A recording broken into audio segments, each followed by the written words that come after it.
Salut, je m'appelle Jeff. Moi, c'est Letty. On vient juste de jouer à Ça reste entre nous. Et si vous voulez faire des connexions deep, N'hésitez pas à commander le jeu sur saresteentrenous.fr. selon toi, quelle est l'une des peurs dont il faut que je me débarrasse pour avancer? Une des quoi, exactement? L'une des peurs. Des peurs que toi tu te débarrasses. Oui. Ah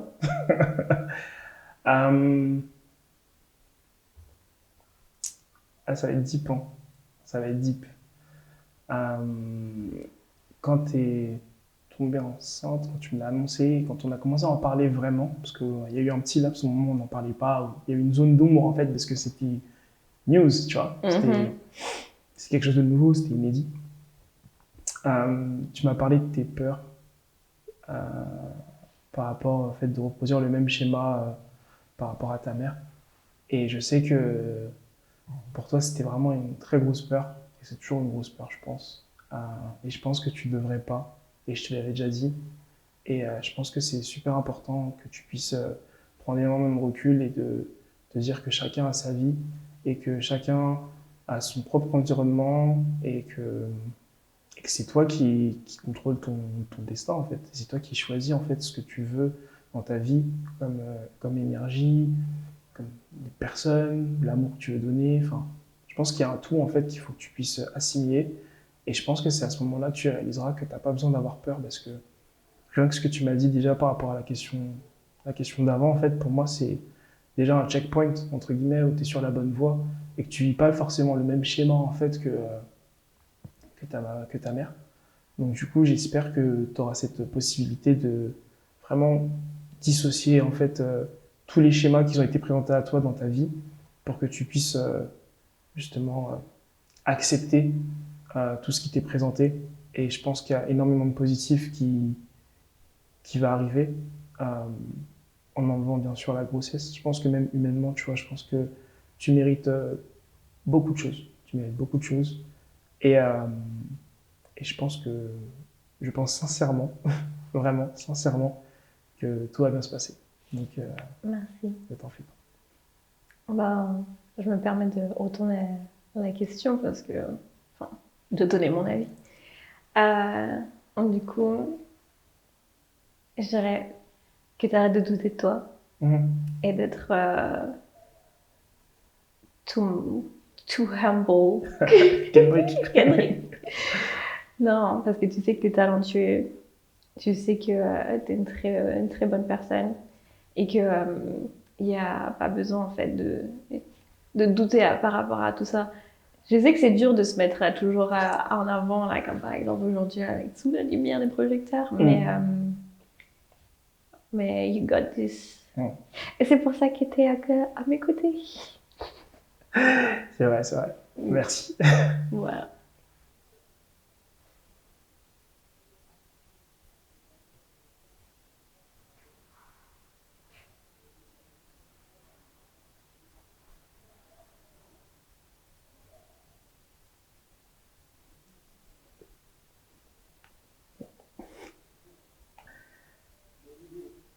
T'es prête?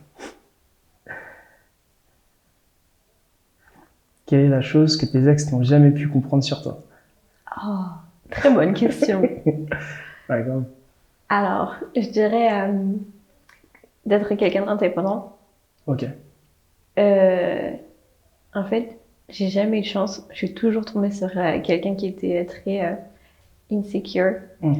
Et du coup, le fait que je sois très outgoing, que j'ai une personnalité bubbly, du coup, tout le monde, enfin, souvent quand un gars, eh ben, il est face à une fille comme ça, et ben, il se sent menacé. Donc, c'est pour ça que je pense que aucune de mes relations n'a bien terminé, parce que du coup, tout le monde s'est senti menacé par le fait de ma personnalité, et aussi que je m'entends bien avec tout le monde, que j'ai pas de problème à parler avec, par exemple, pas tout avoir toi comme meilleure amie.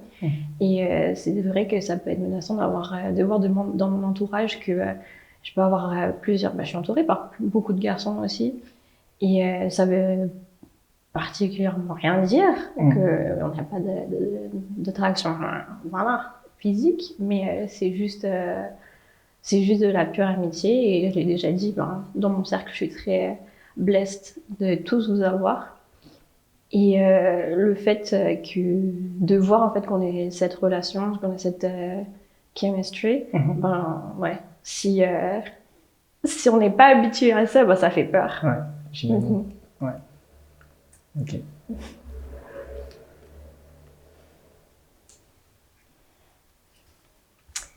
Quel est le plus beau cadeau que tu aies jamais reçu? Oh, waouh. Très bonne question. Franchement, très très bonne question parce que récemment, je pense que j'ai beaucoup appris sur le concept du blessing, tu vois, de recevoir vraiment autant de bénédictions, avoir autant de chance. Donc du coup, le plus beau cadeau, je pense, c'est tout simplement de vivre ce que je vis actuellement en fait, d'être en phase avec moi-même, avec l'environnement dans lequel on est, dans lequel je suis personnellement. Là récemment, j'ai appris vraiment cette notion d'être le produit de notre propre environnement. Et c'est grâce à toi d'ailleurs, parce que tu avais posté quelque chose que j'ai bien regardé. C'était hier soir, je crois. Et j'ai vraiment réfléchi et médité sur ce concept-là que je connaissais déjà, mais j'ai vraiment pris le temps pour pouvoir savoir ce que ça signifiait réellement. Et je pense que c'est le fait d'être le produit de mon propre environnement, c'est le plus beau cadeau que je puisse avoir reçu, en fait, que j'ai pu recevoir, en fait, tout simplement. Donc, ce qui s'est passé dernièrement dans ma vie, particulièrement, en fait, d'avoir eu certaines opportunités qui sont présentées à moi, là, il y a un biggest blessing qui va arriver aussi. Je pense que c'est juste un alignement, en fait, d'un tout qui fait qu'aujourd'hui, le fait d'être dans cet environnement-là, c'est le plus beau cadeau que je puisse recevoir parce que j'attendais ça depuis tellement longtemps que d'être en phase avec moi-même, c'est déjà une très grande chose pour moi. Ok. Voyons voir. Ouf. Raconte la fois la plus mémorable où tu as dit je t'aime à quelqu'un. En plus, j'avais vu dans les vidéos, j'espérais que j'allais jamais tomber sur cette carte-là. Et ben voilà, il n'y a pas d'hasard. Oh là là. À la fois la plus mémorable.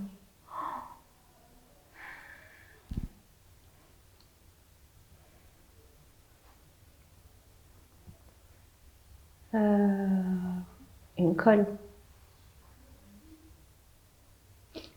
Tu crois? Enfin, je pense que c'est même pas un ex. Hein. Ouais. Je pense que c'est récemment, c'est à mon père. C'est vrai? Ouais. Parce que du coup, on vient d'un background où on divulgue pas ses sentiments, on ne rechiale pas et ça veut pas dire pour autant qu'on s'aime pas, mais le fait que récemment on a tous travaillé en fait sur le fait d'exprimer ses sentiments et je dirais il y a peut-être 2 ans de cela quand j'ai dit ouais je t'aime papa, je crois que c'était une des fois les plus mémorables après les tourments, tu sais ce qui s'est passé. Clairement. En plus, c'est toi qui m'avais poussé à dire ouais, appelle ton père, demande-lui les conseils et tout. Et ouais, au final, et après la tempête vient le beau temps. Et ouais, je fais que. J'ai toujours une bonne relation avec mon père, mais maintenant, je crois que c'est encore mieux. Ouais. Voilà. Je pense qu'il y a toujours eu ce potentiel-là, en fait, et que tu l'avais jamais vraiment vu.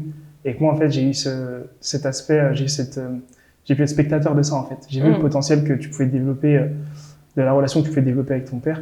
Et en fait, c'est pour ça que je me suis dit, mais c'est un joker de fou malade que t'as, tu vois, et que tu devrais beaucoup plus exploiter. Et je pense qu'il faut pas attendre un heureux événement, tu vois, pour que ça puisse arriver, tu vois. Je pense qu'il faut que tu sois aussi reconnaissante, qu'on soit reconnaissante, tu vois, d'avoir cette chance, en fait, de pouvoir se confier, de pouvoir dire je t'aime facilement aux personnes qui sont là pour nous, tu vois. Et que ce soit plus ou moins, même pas plus ou moins, que ce soit inconditionnel tout court, tu vois. Donc, je suis content que tu aies fait le step par rapport à ça et que ce soit plus simple à dire. Ça t'aidera aussi pour la suite, tu vois, à embrace ce mot, cette déclaration, tu vois. Donc voilà, je suis content de savoir ça. Quelle est la chose dont tu as le plus peur pour ton futur?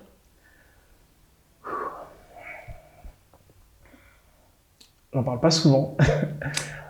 Pas du tout, même. Et j'allais dire, franchement, je suis contente parce que les questions là, c'est des Ouais. questions qu'on n'a jamais abordées. Très très bonne question. Et pourtant, we go way back, tu vois. Ouais. Tu sais, tu me connais très bien, je suis une personne qui fait tout au talent, tu vois. Genre en mode on verra, tu vois. Et j'ai toujours eu cette chance, j'ai toujours eu cette bonne étoile, tu vois. Et je touche du bois, c'est du bois. J'ai toujours eu cette bonne étoile, tu vois. Donc du coup, j'ai toujours fait confiance à la vie, j'ai toujours souri à la vie, tu vois. Donc c'est une très bonne chose, mais il y a une part de moi aussi, quand je suis en phase avec moi-même, quand je suis seul, je me dis, et s'il y avait un plan de route en fait, tu vois. Et ce plan de route, je l'ai toujours pas. Et ça peut être effrayant, tu vois, avec les personnes avec qui je suis au quotidien, la personne avec qui je partage ma vie, ma famille, voilà, mes frères et sœurs, mes amis très proches. Je pense que le fait de ne pas avoir de plan de route, c'est quelque chose qui m'effraie aussi parce que je sais pas où je vais en fait. Même si l'inconnu c'est beau, hein, voilà, c'est la vie, mais sauter sans parachute parfois, c'est pas forcément tout le temps bien, c'est pas forcément une bonne chose. Et ça, je le sais. Il faut une certaine sécurité. Et le fait de pas savoir la destination finale, tu vois, ou de pas savoir en tout cas où est-ce que je vais exactement, tu vois. Parfois, je suis en mode, il faudrait peut-être une boussole, tu vois, à un moment, ce serait pas mal, tu vois, un minimum. Donc, j'espère que ça arrivera, j'espère que j'aboutirai à quelque chose dans un futur proche ou même lointain, tu vois, et qu'il y aurait plus de clairvoyance, en fait. C'est plus ça, en fait, qui me, c'est un peu c'est un peu le défi du moment, tu vois. Surtout maintenant que j'ai 30 ans, tu vois, genre ça, il y a une pression un peu, tu vois, qui est là sans être là, tu vois. Mais je pense que c'est quand même important d'être conscient de ça, tu vois. Je pense que même si sauter sans parachute, en fait, c'est et pas savoir où est-ce qu'on va, c'est la beauté de destinée de la vie. Et les boussoles, c'est les personnes importantes dans ta vie. Ah ouais, c'est good one. Ouais, c'est vrai. Non, c'est vrai que j'ai toujours ressenti j'ai toujours eu ce truc, tu vois, genre, t'es sur la bonne voie. Il y a des personnes qui sont là, qui sont sur ton chemin, tu vois, qui te permettront d'aller où tu vas aller, tu vois. J'ai rencontré de merveilleuses personnes extraordinaires. Mais c'est vrai que je l'avais pas vu comme ça, en fait. J'avais pas vu qu'il y avait autant de personnes qui pouvaient me montrer, entre guillemets, la voie, tu vois. Et c'est vrai que c'est à méditer, ouais, c'est vrai. C'est vrai, ouais, c'est pas faux. Pas faux du tout.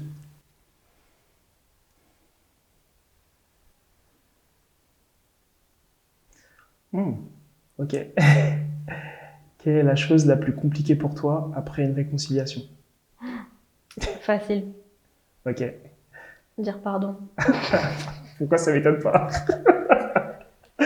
Ça m'étonne Je pas. m'excuse. Carrément le dire.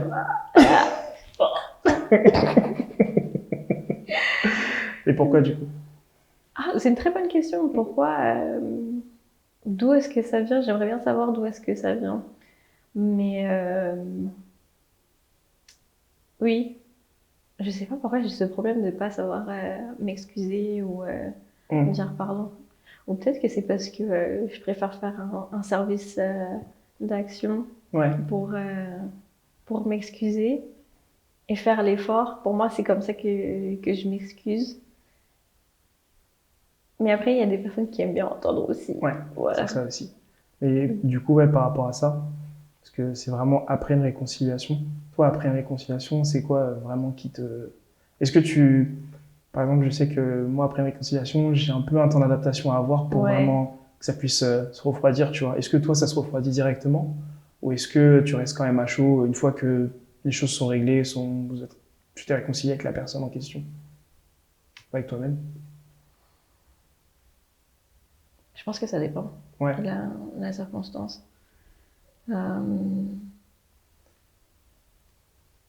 Parce que je pense que je me suis pas vraiment brouillée avec du monde, Ok. à part Ouais. là récemment. Ouais. Et on s'est réconciliés, mais c'était toujours froid et en plus on s'est pas vu, on n'avait pas fait de face à face, donc c'était très compliqué de balance entre essayer de retrouver ce naturel en fait de notre amitié comme c'était avant. Euh, et, et essayer d'aller de l'avant. Donc Ok. en fait, je pense on n'a pas su gérer. On était entre deux marches, voilà, et on savait pas comment prendre l'escalier. Et du coup, je pense que c'est pour ça qu'aujourd'hui, ben, Ouais, tout est tombé. Alors. ok, je vois.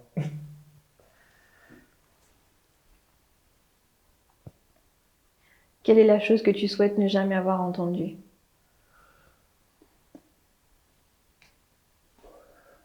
Euh, c'est une très bonne question. J'ai pas du tout élaboré ce concept ou ce que j'ai vécu par rapport à ça auparavant. Voilà, très peu de personnes, tu vois. Même toi, je sais pas si je te l'ai déjà dit, du coup. Mais, et tu vois, il y a eu une amitié que j'ai eue pendant 10 ans, tu vois. Je pense que tu vas savoir qui c'est. Euh, j'ai toujours beaucoup donné en termes d'énergie, de temps, sans avoir forcément des attentes en retour, parce qu'il ne faut pas en avoir, je pense. Euh, et justement, cette personne-là m'a sorti, en tout cas, eu des propos, tu vois, qui m'ont énormément blessé, dans le sens où, euh,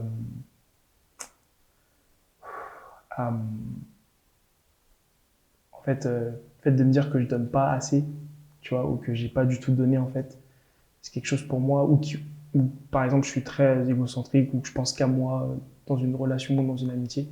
C'est quelque chose pas qui me met hors de moi, mais qui me met dans un autre état, en fait. Dans le sens où je fais toujours en sorte, tu vois, d'être omniprésent, d'être là pour les personnes que j'aime. Et le fait d'avoir entendu ça, ça m'a énormément blessé, en fait. Et c'était vraiment c'était un heartbreak, hein. Franchement, Mhm. amicalement parlant, genre, c'était vraiment, c'était un chagrin. Vraiment, ça m'a brisé le cœur, en fait. Parce que je m'attendais pas vraiment à recevoir ce traitement, en fait, tu vois. Et je pense que c'est la chose que j'ai entendue qui m'a le plus blessé, vraiment, pour le coup. Ouais. Surtout en plus quand tu as une vision de toi-même et que tu penses être sûr de savoir qui tu es et Mm. de tes valeurs et que quelqu'un se permet de bah, d'ébranler en fait tout. Ouais, c'est carrément ébranler ta confiance en toi. Exactement, tu vois, tu sais, il y a beaucoup de Mhm. choses où je sais que je peux pas montrer que j'excelle ou que je suis cette personne-là à 100% par rapport à ses qualités. Mais il y a une chose qui est sûre, c'est ça, tu vois. C'est que le côté altruiste, le fait que je m'investis beaucoup, que je suis là pour les personnes que j'aime, je suis à 100%. Tu vois, genre, je suis sûr de moi par rapport à ça, tu vois. Et le fait qu'on puisse, justement, comme tu as dit, ébranler un peu cette partie de ma personnalité, de moi, de ce que je suis, Mhm. ça m'a complètement déboussolé pendant des mois, en fait. Tu vois, pendant des mois, je ne savais pas comment, justement, rebondir. Je me dis souvent que j'ai cette habilité, justement, de pouvoir retomber sur mes pattes comme un petit chat. Mais là, je pouvais pas. C'était trop dur. Et je sais pas si, à ce moment-là, toi et moi, on était vraiment en fusion, en phase. Mais je sais qu'à ce moment-là, je me sentais beaucoup. Je me sentais seul. Même si les gens étaient là pour moi, je me sentais vraiment seul, tu vois. Parce que ça avait vraiment chamboulé beaucoup de choses, en fait, qu'on puisse me Mhm. sortir ces propos-là, tu vois. Donc, mais bon. On n'était pas encore assez proches à ce moment-là. Je crois. Parce que s'il y a eu ça aujourd'hui, C'était il y a clairement. longtemps.